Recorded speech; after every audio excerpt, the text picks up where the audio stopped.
C'est que je pense que vous allez bien. Ceux qui ont de la fièvre, qui ont 42 fièvres, qui ont le Covid ou j'en sais rien quoi, ils ne sont pas là. Vous allez bien. Et quand vous pourriez poser la question, justement, moi je vous dis que je vais bien. En principe, c'est l'artiste qui demande toujours ouais, comment vous allez ce soir? Est-ce que vous allez bien? Et tout le monde, ouais. Vous voyez, j'ai jamais entendu qu'un artiste demandait vous allez mal ce soir? Ouais. J'ai jamais entendu ça. Donc pour ça, je pense que vous allez bien. Parfait. Ça va? Je suis très content d'être ici ce soir à cette soirée, ce Noëlissime de Maleria. Maleria, parce que j'ai vu dans le journal du Jura que l'histoire de Malray, il y avait un tas de noms, et ces noms ont évolué au cours des années. Et moi, j'étais persuadé que c'était l'abbé Pantene qui avait tout d'abord construit une pharmacie ici à Malray, la pharmacie Salzmann actuelle, et que c'était l'abbé Villard qui avait posé la première pierre d'une première église ici à Malray. Voilà. Par rapport à mon caractère, je suis tout au premier degré. C'est pour ça que j'ai de la peine à comprendre certaines choses. Vous verrez ça tout à l'heure. Donc pour moi, c'est rouge ou noir. C'est oui ou non. C'est chaud ou froid. Je suis comme ça. Deux demi, deux moitiés sont parfaitement égales. Et lorsqu'on les met ensemble, ça forme un entier. Et la plus grande moitié des gens l'oublient, ça. Si on prend un demi, plus un demi, ça fait un entier. On rajoute 0,25, ça fait 1,25. Ou 1,25%, 125%, pardon, ou un entier et un quart, etc. Après, c'est aussi compliqué parce que, techniquement, si on boit 2 demi dans un quart Herzeichen, il y en a pour 10 minutes. Donc là, on mélange des quantités avec du temps. Mais enfin, bref, voilà. Je vais en venir aux choses un peu plus sérieuses et vous raconter ma journée qui a été assez enrichissante, très intéressante. Bon, ce matin, je me suis levé tôt pour venir à Malray. Je suis parti depuis Vienne. Et à la maternité d'eau, je me suis dit, tiens, comme j'ai un peu d'avance, j'aimerais bien passer par le col du Pierre-Pertuis. Mais le vieux col, hein, le tout vieux col, celui du chemin des Romains. Parce que j'aime beaucoup cette région, ce coin. Et j'avais pas vraiment envie de rester sur l'autoroute qui traverse ici la vallée de la Birse. Bon, l'autoroute, c'est un bien grand mot, hein. Bon, c'est goudronné, ça c'est déjà pas mal. Quoi qu'on peut se demander s'ils l'ont pas goudronné pour permettre aux touristes là, aux gitans de venir passer leurs vacances à décaper des bolets sur la place de Recoire-Corrier. Mais enfin bref, j'ai pas envie non plus de rouler à 75 à l'heure derrière un abruti et de ne pas avancer. Donc vous, ma pauvre, je saute, je fais enfin ce vieux col de Pierre-Pertuis, j'adore ce coin. J'adore aussi ce tunnel qui a 2000 ans par rapport au nouveau qui a 2000 mètres. Alors celui-là, il est beaucoup plus sympa, beaucoup plus pratique. Il fait à peine 10 mètres, on est quitte d'enclencher les phares. Et puis on a bien fait de traverser. Bon, on ne peut pas dépasser, mais ça, c'est pas très grave. En plus, c'était quand même pas con, ces Romains. Ils ont construit tout ça là. Parce qu'il y a la source de la Birse. Et à l'époque, ils ont installé et construit un relais routier. On avait l'eau fraîche, évidemment. Et il y avait même une station d'avoine pour les chevaux. Alors, comme Pierre-Pertuis, c'était une voie d'échappement pour l'Empire romain, ils ont eu du pot, parce que ça a été financé par Rémus. Rémus, échappement pour non pot. Le cousin, le frère jumeau de Romulus, les deux fondateurs de Rome, et je vous rappelle l'histoire, mesdames et messieurs. Et dans ce sens, très bien, en plus, la carte Romulus était valable, vous pouviez la présenter. C'était extraordinaire. Donc vraiment, là, j'étais toujours très touché par cet endroit. Je vous invite à visiter les sources de la Birse, au cas où vous ne l'auriez pas encore fait. Bon, cela dit, je me dis, bon, je continue. J'avais un petit creux, et je me suis arrêté dans ce magasin à l'entrée de Tavannes, Aldi. Aldi, je m'arrête chez Aldi, il y avait pas mal de monde, le parc était bien occupé. Et il y avait une fête, il y avait de l'ambiance, je me suis un peu approché, tranquillement, je suis allé voir. Et là, il y avait tout un tas de monde. Et ils distribuaient des pizzas 4 saisons. Et tout le monde criait « Vivaldi! Vivaldi! Vivaldi !» Il y avait même un karaoké spécial Johnny. Alors pour ça, il fallait que les gens se mettent à chanter des chansons de Johnny. Et j'ai à l'idée que quand je dis se mettre, vous pensez à Jean-Philippe. Voilà. Alors il y avait par exemple Douce finance sur nos catalogues de vacances. Chaque chanson de Johnny avait un rapport avec Aldi. Retiens la nuit sur ce matelas de chez Aldi, etc. etc.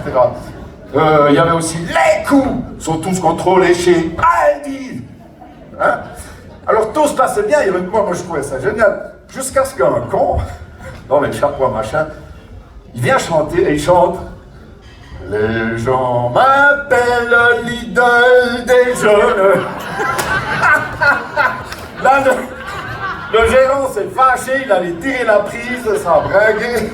Bon, moi je me suis cassé, j'ai pris ma voiture, j'ai continué de rouler. J'ai fait à peine 200 mètres, je vois un grand panneau. Fondation Diguer, journée porte ouverte. Alors je ne sais pas si vous connaissez la Fondation Diguer. Fondation Diguer, c'est une fondation, comme son nom, comme je viens de vous le dire, qui travaille et qui œuvre dans le déminage, dans la technologie du déminage, et ceci dans le monde entier. D'ailleurs, ne dit-on pas, où il y a une guerre, il y a 1000 mines, et où il y a une mine, il y a 10 guerres. Enfin, il devrait y avoir 10 guerres. Et là, comme je ne connaissais pas cette entreprise, je me suis dit, tiens, tu peux sauter une fois sur l'occasion, et puis aller visiter cette entreprise, que je vous recommande, mesdames et messieurs. Sentier didactique, projection, exposition, etc., etc. Et franchement, respect, parce que ces gens travaillent d'arrache-pied pour la sécurité des pays et des régions qui ont souffert de la guerre.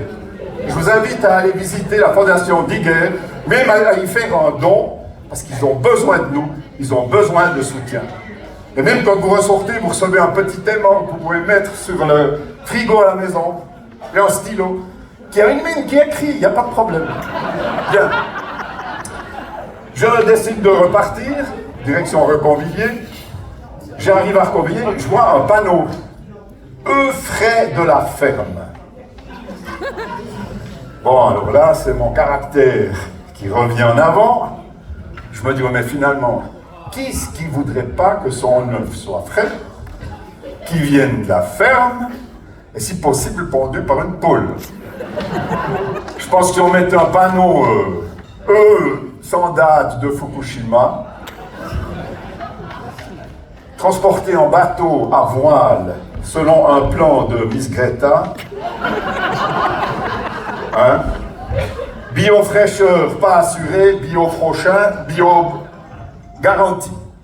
Et après je me suis dit, mais finalement, je me demande si les restaurants qui ont vendu des œufs pas frais sont punis et ne doivent pas arborer une étiquette gastro.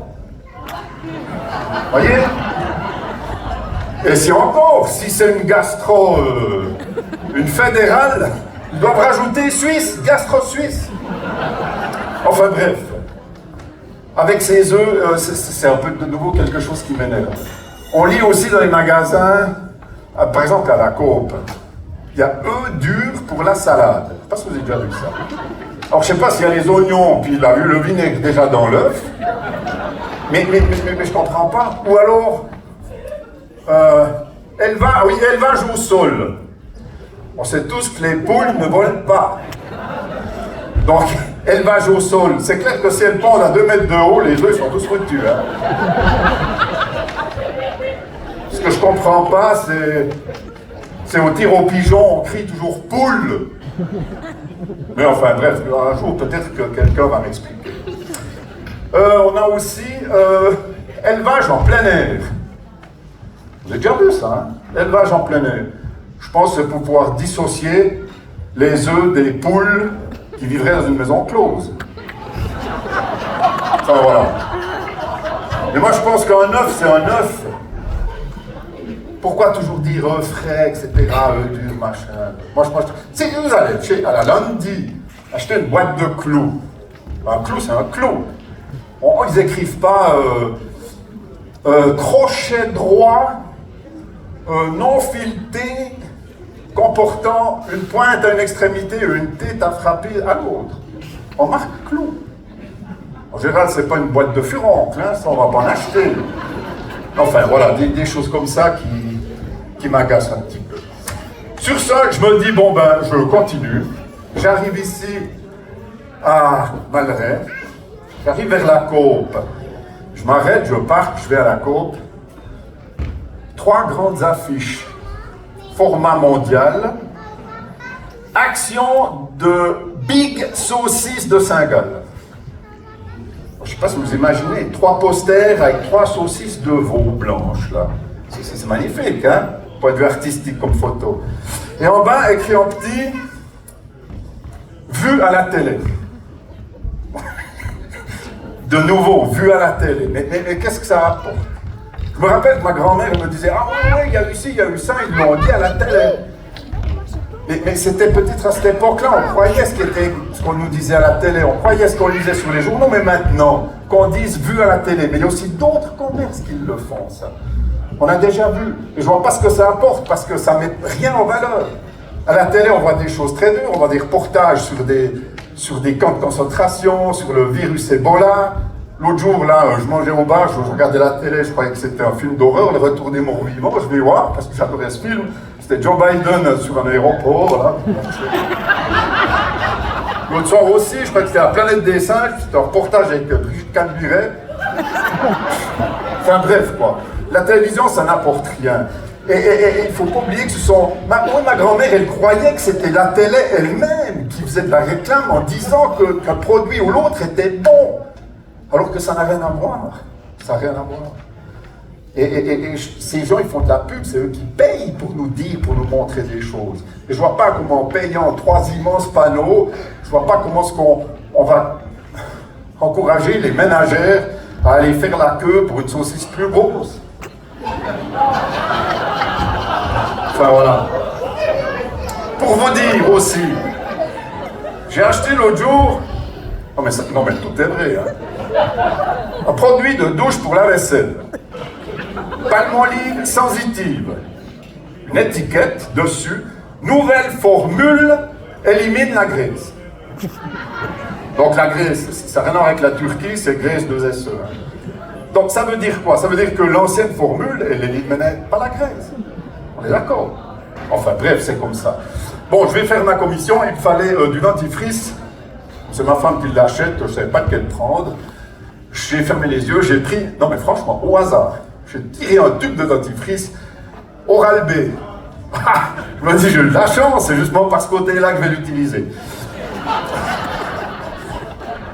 J'examine un peu le carton, testé en clinique. Non mais voyez comme j'ai l'esprit tordu. Hein. Testé en clinique. Ça aussi, ça veut dire quoi? Rien.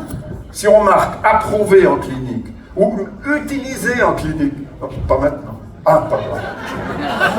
Mais tester en clinique, on n'a pas de résultat. Ils ont sûrement testé n'importe quoi en clinique. Hein? Je pense que le bicarbonate de soude, ils l'ont testé il y a des millions d'années. J'en sais rien. Enfin bref, quoi. Revoilà de nouveau quelque chose qui m'agace un petit peu. Finalement, je me dis, bon, gros, offre-toi une bouteille de vin. Ça, c'est une bonne idée. Alors, comme je prends 2-3 médicaments, je me dis, bon, un médoc de plus. Je choisis donc un médoc. Mise en bouteille au château. Ouais, de nouveau. De nouveau.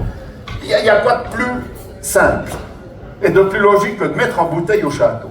Je vois mal un vigneron charger un tonneau sur une brouette, aller à la gare ou à la gymnastique, prendre ses bouteilles avec, les remplir, revenir, tuyau, pompe, machin, il revient au château. Après, il faut mettre les bouteilles dans une caisse. C'est déjà un travail qui est harassant. Pour ça, je trouve que c'est pas bien. Bon, finalement, je choisis donc ma bouteille. Je regarde un peu les vins. Incroyable. À côté, une autre bouteille de vin vegan. Alors, je ne sais pas si vous avez déjà bu du vin vegan. Donc ça existe. Hein. Alors qu'est-ce que c'est que du vin vegan? Alors, les viticulteurs ou les vignerons, ils doivent un peu nettoyer le vin parce qu'il y a des petites choses qui sont en suspension dans le liquide. Ça peut être des petits déchets de levure, etc. Donc pour faire ça, ils utilisent une colle qui est issue du blanc d'œuf ou bien de la colle à poisson. Ça, c'est sérieux. Alors pour que le vin ait l'appellation vegan, ils ne peuvent évidemment pas utiliser ces deux produits qui viennent des animaux. Donc il faut trouver une colle végétale qui existe et qui se fabrique avec du blé ou bien avec de la pomme de terre. Et ça fonctionne comme ça. Le vin vegan, une étiquette dessus, elle est belle. En dessous de cette étiquette, écrit « Bon usage, viande rouge, chasse, fromage à pâte dure ».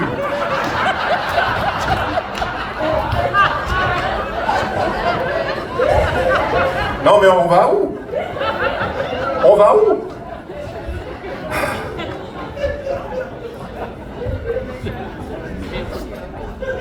On va où, tu? Aussi le restaurant, hein, truite du vivier. C'était truite des chiottes, personne n'en prendrait. Ah, légumes du jardin. Aussi, est-ce qu'il y a un meilleur endroit qu'un jardin pour cultiver des légumes?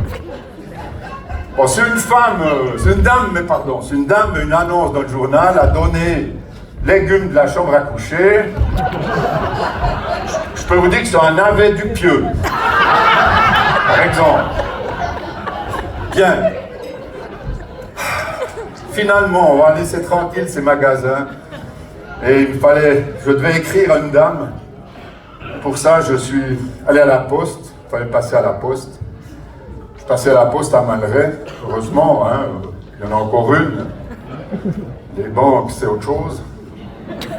Alors, si je peux vous donner un conseil, n'écrivez pas à la banque. Parce que si la poste a trop de lettres pour la banque, la poste veut aussi déménager à Tavannes. Alors, je rentre à la poste. Bon, bien sûr, pas mal de monde. Pas comme ici, mais beaucoup de monde. Un seul guichet d'ouvert. Comme chez Lidl. Bon, à la poste, c'est mieux, parce que le guichet, il reste ouvert. C'est-à-dire que chez Lidl, la caisse numéro 2 va fermer, ding dong. La caisse numéro 3 va ouvrir, ding dong. La caisse numéro 1 va fermer, ding dong. J'ai entendu ça. Bon, bref, ici c'est encore pratique parce qu'il y a plein de choses qui sont en exposition. Il y a du chocolat, il y a des livres, il y a des bricolages. À quand une condomerie ou bien des trucs comme ça, quoi. Bref. Bon, finalement c'est mon tour au guichet. Et puis il me fallait un timbre. Je dis à la sympathique postière, ça doit le dire. Oui, bonjour madame, j'aimerais un timbre. Elle me dit oui, courrier A, courrier B. Ah mais je dis, mais vous avez eu un changement il n'y a pas longtemps. Bon là j'ai un peu embêté. Hein. Je dis, c'est quoi la différence exactement? Elle me dit, bah, écoutez, le courrier A, votre courrier, s'il est posté à temps, sera distribué au cours du prochain jour ouvrable, y compris le samedi. Le courrier B, il sera distribué, ce sera un envoi économique de grande qualité, mais il sera distribué dans les 3 jours ouvrables, du lundi au vendredi. Après, elle me rajoute encore, si vous voulez poster une lettre en courrier A, il vous faut mettre l'inscription A sur l'enveloppe. Par contre, le courrier B, vous n'avez rien besoin de faire. Pourquoi? Après, je me suis dit, bon, ben, peut-être que si je connais un philatéliste, je vais lui faire un cadeau, je lui offre un timbre, ben, je demande qu'on enlève le prix, quoi. Voilà, simplement. Alors, j'ai dit, voilà, ça coûte combien? 95 centimes le courrier B, 1 franc, 10 le courrier A. Et je me dis, mais il y a quand même quelque chose qui ne joue pas. Donc, si je coule une lettre à Malray, que je l'adresse à quelqu'un qui habite Bévillard, qu'est-ce qui se passe? Le soir ou le matin, je crois maintenant, on va vider la boîte aux lettres, on met ma lettre dans une caisse en plastique, on va mettre sur une palette, on va mettre dans un camion, Et ce camion va aller à Ertingen, canton Solothurn. Là, il y a un centre de tri. Quelqu'un sort la palette, quelqu'un prend la caisse en plastique, et on va trier le courrier. Ensuite, on va remettre le courrier, ma lettre en l'occurrence, dans une caisse en... On va mettre ensuite sur une, et ensuite dans un, qu'on va amener à Malray, et le batteur, le lendemain, va aller distribuer ma lettre à Babila. Voilà. Tout ça pour 1 franc 10. Alors, ce que je ne comprends pas, en fait, c'est le courrier B. Parce que si j'ai calculé, il faut 5 ou 6 personnes qui s'occupent de ma lettre en courrier A. Mais en courrier B, il faut une personne de plus. Parce qu'il faut que quelqu'un sorte ma lettre pour pas qu'elle soit distribuée le lendemain. Et on la met dans une autre caisse en plastique qu'on va mettre sur un rayon et qu'on va garder pendant 3 jours pour qu'au moins pas elle soit distribuée le lendemain. Pour 95 centimes, 15 centimes de moins, mais trouvez une entreprise qui s'occupe de vos affaires pendant 3 jours pour 95 centimes. Et ça n'existe pas. Même si vous voulez foutre votre baloche dans une consigne à la gare, ça vous fait 2 balles pour 20 minutes. Mais c'est extraordinaire. C'est extraordinaire. Moi, je fais comme ça. Quand je pars en week-end, mes papiers de valeur, je me les envoie en courrier B. Pas besoin de système d'alarme à la maison. Rien. Ma lettre va à la poste. On s'en occupe pendant 3 jours. Et un sympathique facteur va me la ramener au bout de 3 jours. Et j'ai mes papiers de valeur. Et ça, moi, je trouve que ça vaut quelque chose. Et puis bon, je sors de la poste. J'ai encore discuté avec 2-3 personnes, là. Donc finalement, c'est pas uniquement un réseau postal, c'est aussi un réseau social, la poste. Et là, j'ai appris, par exemple, que la commune de Valbix avait quelques projets, dont un au... comment c'est, la dernière rue à gauche, Cré du Sable? Non, c'est pas Cré du Sable. J'ai oublié le nom, tiens. La dernière rue à gauche en montant contre Montron.